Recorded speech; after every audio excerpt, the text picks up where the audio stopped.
Okay, my name is Stephen Hayes. I am the mill manager here at Dunster Water Mill in Somerset, owned by the National Trust since 1979, and we have been milling here all that time, ever since the mill was renovated, as it was in a very, very poor condition when we took it on. What we have is we have two water wheels, which is very rare. Most mills have one, but we have two. And on this set here, the water wheel is directly outside, and as that turns, it also turns the big wheel at the back there called the pit wheel, because it sits in a pit. That's why, very, very simple. And then it connects to what's called the wallower, which is the smaller wheel there that's horizontal. And that converts all of the direction of the energy from a vertical direction to horizontal direction by turning the great spur wheel here above us. And that in itself isn't achieving anything, it doesn't do anything. However, over here, under here, is something called the stone nut, and we lower that down, and then that connects to what's called the runner stone upstairs, which is one of the millstones. So there's a set of millstones upstairs, there's a bed stone which doesn't move, and the runner stone is the one that does turn. And in order to get the fineness of the flour and the texture that we're looking for, we alter the gap between the millstones, turning this little steering wheel here, which is called tentering.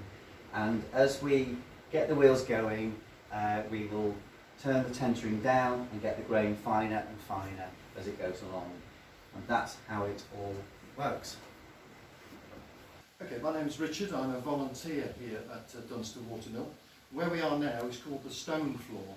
It's called the stone floor because this is where the grindstones of the mill are operated. This mill has 3 sets of grindstones, 1 set of stones under each one of these wooden containers. And the wooden containers are called tons. They fit over the grindstones. The grindstones are directly underneath the ton. And if you look over to the far side, you can see a set of redundant grindstones lying against the wall. One of them is called a bed stone, which remains stationary, as was described to you earlier. And the other stone is called the running stone, and that is the stone that goes round and round and is driven by the water wheels outside. Today we're going to be using this set of stones over here, and this is quite an important event today because we're going to be milling rye grain as opposed to wheat grain, which we normally do. Sometimes you hear the term rye bread, and rye bread is made from rye grain, and the grain is currently in these sacks here. So what we're going to do is to open one of these sacks and pour the grain into the hopper here, and the hopper delivers the grain onto the grindstones, and we'll describe that when we're operating the stones.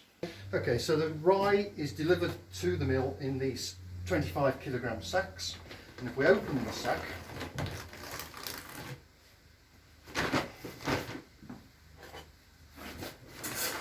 inside is the rye grain.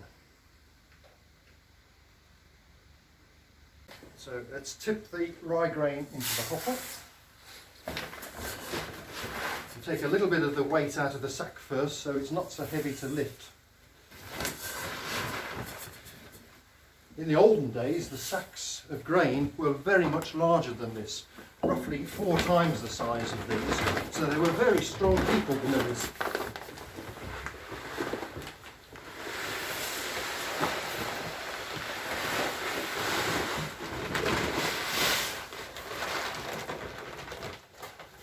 And there it is, emptied into the hopper. Underneath the hopper is a little device called a shoe. This is this little box here, and the grain has dropped through and dropped onto the shoe. And as the millstones turn round and round, the shoe is shaken so that it delivers the grain onto the stones evenly. The mechanism is set up, and if you care to look over here, I'll give you a closer inspection of the shoe. This is the shoe here, which is a little bit clearer, and you can see there's a simple spring mechanism that shakes the shoe, and the shaking is carried out by this device here, which sits in the middle of the shoe and turns round. You can see it's a three-sided instrument, and it's called a damsel. And there's some suggestion the name damsel is in reference to young girls who used to work in the mill to shake the shoe.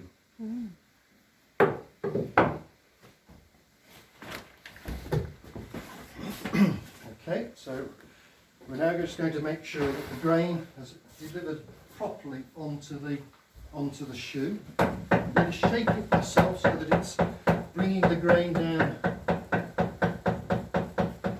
onto the stones, which it is. And that knocking noise you will hear when the stones are turning. We often call it the chattering of the stones. Okay, that's gone down. And we're now ready to start the mill wheels outside, which will drive the grindstones. What we're looking at here is the mill stream. This water comes down the mill stream, and the mill stream is about half a mile long until it gets to this point here, which is the main sluice gate over on the right hand side. And as you can see at the moment, the gate is open and the water is running straight out over the waterfall and gushing down and going back into the River Abel. The River Abel is what supplies the water to the mill. What I'm doing now is closing the sluice gate to dam the water, and this will stop the water flowing over the waterfall and divert it across onto the water wheels.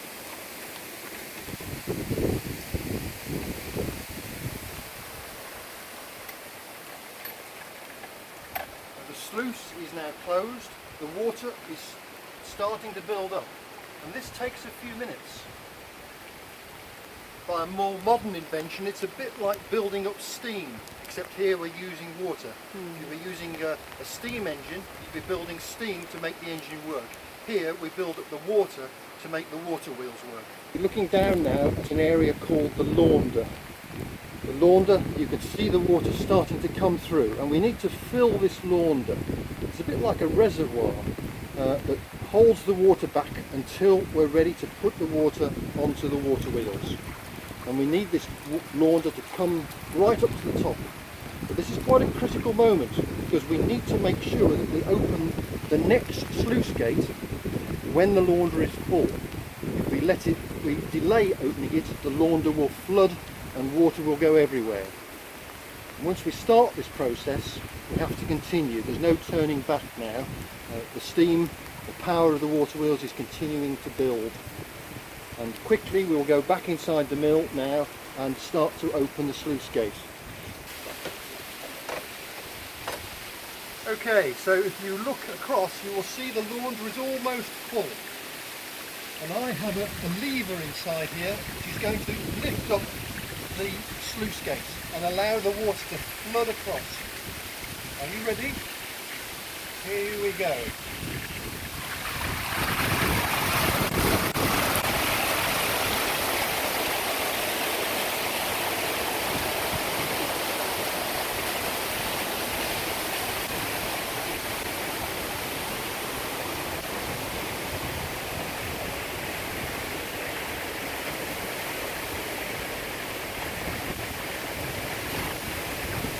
This is a simple mechanism to adjust the amount of water that falls onto each of the two water wheels. And what I want, since this water wheel here is driving the millstones, I want most of the power on this water wheel. So what I'm going to do is to alter this device to put most of the water onto this water wheel.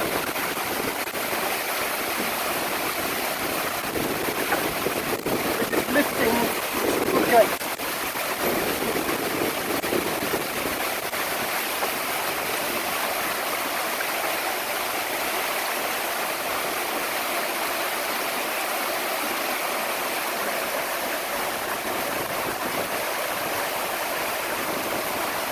might be able to see now is most of the water is disappearing down here, whereas a little bit is going across there onto the other water wheels, which will slow down.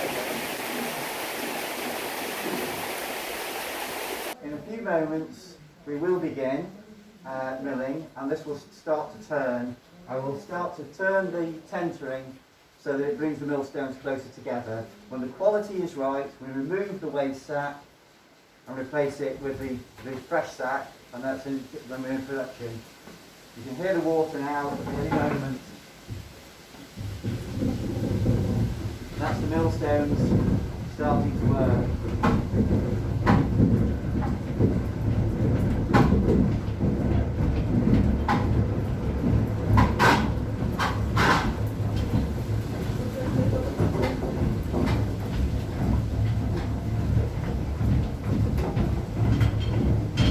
Waiting for the grain to start to feed through.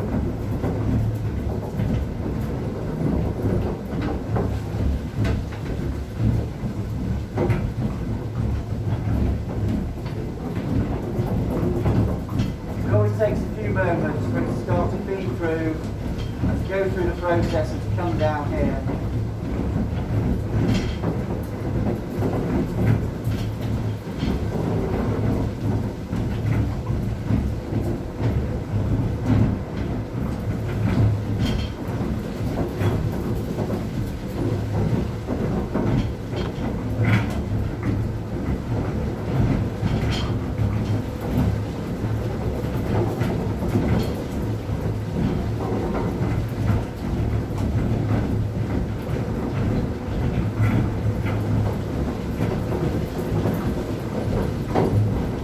Starting to come through more and more now.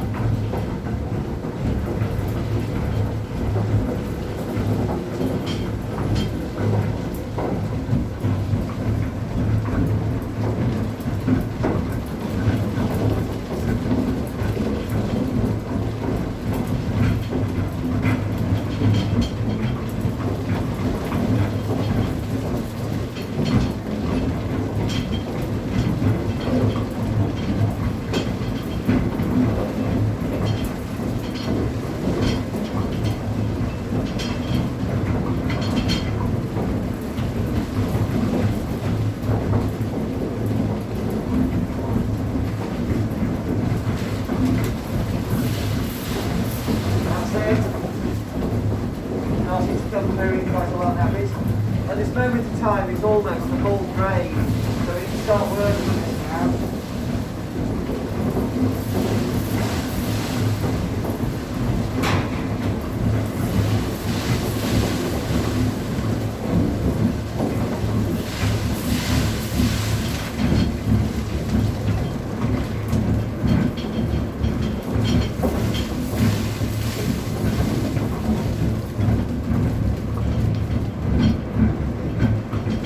Moment, it's very, very rough.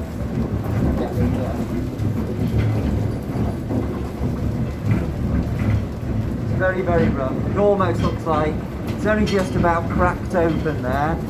And then, so what we'll do is we'll bring them closer together to make it finer.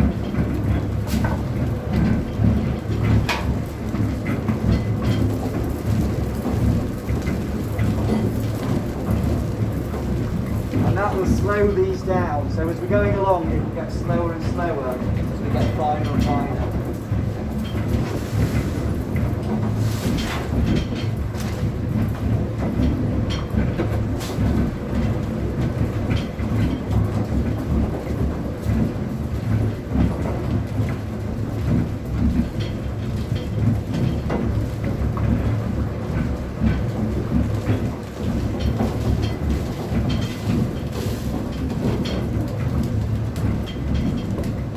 Now you don't see any whole grain, it's just finer than it was before, but there's a long way to go yet.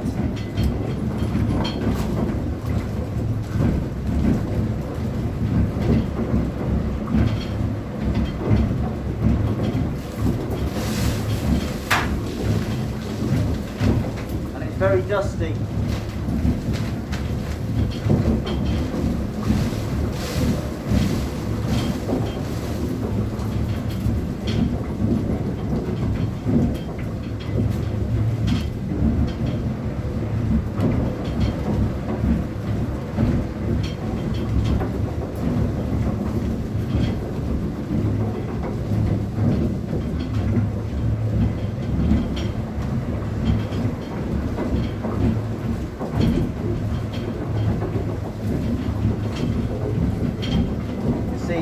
time it's getting finer and finer, so you don't see any whole grain anymore, so we still need to go quite a long way yet.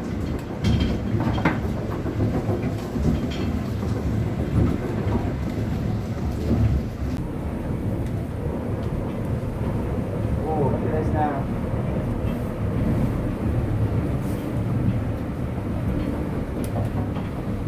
It's getting finer, finer and finer. Yeah. So we're very, very close now to it actually being okay. Oh, that is lovely, that is. Oh, yeah. That's good. That's good. I'm very happy with that. Yeah, really nice, that's perfect. Right, I will change the sack over.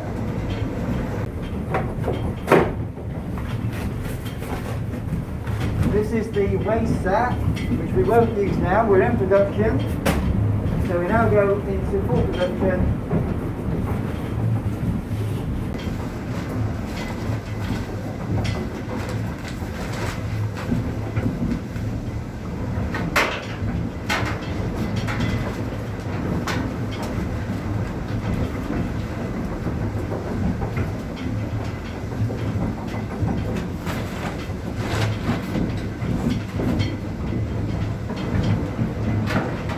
In about half an hour, we will have a full sack of our very first bag of rye flour ready for bagging up and taking to our shop. It's been an absolute fantastic time here at Dunster Water Mill, and I can't thank Stephen and Richard enough. And look now at this wonderful rye flour, the first time that rye has been milled at Dunster Water Mill. What a fantastic privilege, and I hope you've enjoyed the information that we have learned today.